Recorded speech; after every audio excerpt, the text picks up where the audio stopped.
আজকের এই বিশেষ আলোচনায় সবাইকে স্বাগত। যারা বাংলাদেশে সোনা কেনার কথা ভাবছেন তাদের জন্য এটা কিন্তু একটা কমপ্লিট গাইড হতে চলেছে।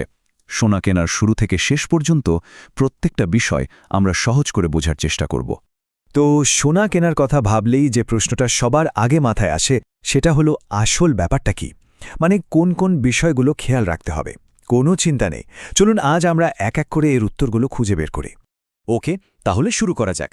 সোনা কেনার একদম প্রথম আর সবচেয়ে জরুরি ধাপটা হলো এর মাপের হিসাবটা ঠিকঠাক বোঝা, কারণ এই জায়গাতেই কিন্তু অনেকে গোলমাল করে ফেলে। বাংলাদেশে সোনার বাজারে ঢুকেই যে শব্দটা সবচেয়ে বেশি শোনা যায় সেটা হলো ভরি। এক ভরি মানে হলো 11.664 গ্রাম। এই সংখ্যাটা কিন্তু মনে রাখা খুব দরকার, কারণ সব হিসাব নিকাশ কিন্তু এর ওপর ভিত্তি করেই হয়। এখন ভরির থেকেও ছোট একটা মাপ আছে, সেটা হলো আনা। এক আনা মানে হলো এক ভরির ঠিক 16 ভাগের 1 ভাগ। গ্রামে হিসাব করলে দাঁড়ায় প্রায় 0.729 গ্রাম। মানে ছোটখাটো গয়না, যেমন ধরুন কানের দুল বা নাকফুলের জন্য এই আনার হিসাবটাই বেশি কাজে লাগে। তার মানে মূল কথাটা কি দাঁড়ালো? মূল কথাটা হলো 16 আনা মিলে হয় 1 ভরি। সোনা কিনতে গেলে এই একটা লাইন মনে রাখলেই কিন্তু ক্যালকুলেশন অনেক সহজ হয়ে যায়। এটা একদম সোনার হিসাবের মূল ভিত্তি। এবার আসি সোনার কোয়ালিটির ব্যাপারে। বাংলাদেশে কিন্তু মূলত 3 ধরনের সোনা বেশি চলে: 22, 21 আর 18 ক্যারেটের। 22 ক্যারেট মানে এটাতে প্রায় 91.6% খাঁটি সোনা আছে, যেটা সাধারণত বিয়ের ভারী গয়নার জন্য সবাই পছন্দ করে। আবার 21 ক্যারেটও কিন্তু বেশ জনপ্রিয়, দামটা একটু কম হয়। আর 18 ক্যারেট সাধারণত হালকা গয়নার জন্য ব্যবহার করা হয়। আচ্ছা, মাপের ব্যাপারটা তো পরিষ্কার হলো। এবার চলুন পরের ধাপে যাই। কিভাবে গয়নার একদম সঠিক দামটা বের করতে হয় সেটা একটু দেখে নেওয়া যাক। এটা কিন্তু শুধু সোনার ওজন আর দাম গুণ করে দিলেই হয় না, এর মধ্যে আরও কিছু ব্যাপার আছে। দেখুন, ফাইনাল দামটা বের করার জন্য মোট 4টা সহজ ধাপ আছে। প্রথমে 1 আনার দাম কত সেটা বের করতে হবে। এরপর যে ওজনের গয়না কেনা হচ্ছে সেটার দাম হিসাব করতে হবে। 3 নম্বর ধাপে এর সাথে মেকিং চার্জ বা মজুরি যোগ করতে হবে।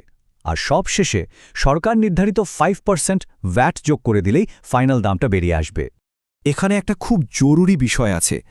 দোকানে গয়নার গায়ে যে দামটা লেখা থাকে বা যা ভাবা হয় সেটাই কিন্তু শেষ কথা নয়, ফাইনাল প্রাইসটা তার থেকে একটু বেশি হয়।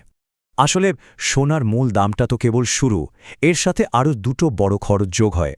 একটা হলো মেকিং চার্জ, মানে গয়নাটা বানানোর মজুরি, আর দ্বিতীয়টা হলো সরকারি ভ্যাট। এই দুটোকে ধরেই কিন্তু চূড়ান্ত দামটা ঠিক করা হয়। একটা উদাহরণ দিলে ব্যাপারটা আরও পরিষ্কার হবে। ধরুন 2 আনা সোনার দাম হলো 15,000 টাকা। এর সাথে মেকিং চার্জ আর ভ্যাট যোগ হওয়ার পর ফাইনাল দামটা গিয়ে দাঁড়াতে পারে প্রায় 17,325 টাকার মতো। তার মানে পার্থক্যটা কিন্তু বেশ বড়। দামের হিসাব তো বোঝা গেল, কিন্তু কেনার সময় আরও কিছু বিষয় নিয়ে সতর্ক থাকতে হবে, যাতে এত টাকা খরচ করার পর কোনোভাবেই ঠকে যেতে না হয়। চলুন সেই বিষয়গুলো একটু জেনে নিই। একজন স্মার্ট ক্রেতা হিসেবে এই চেকলিস্টটা মাথায় রাখা খুব দরকার। প্রথমত, সবসময় চেষ্টা করুন পরিচিত আর বিশ্বস্ত দোকান থেকে সোনা কেনার।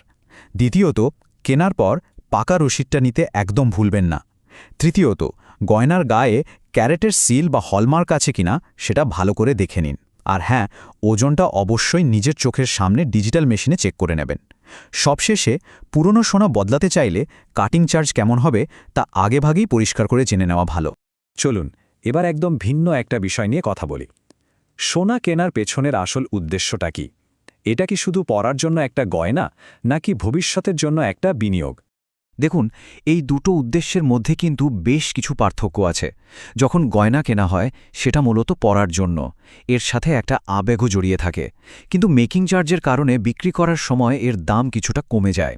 অন্যদিকে বিনিয়োগের জন্য যখন সোনা কেনা হয় তখন গোল্ড বার বা কয়েন কেনাটাই লাভজনক, কারণ এগুলোতে মেকিং চার্জ প্রায় থাকেই না। সুতরাং পুরো আলোচনার পর শেষ প্রশ্নটা হলো, সোনা কেনার পেছনের মূল উদ্দেশ্যটা আসলে কি?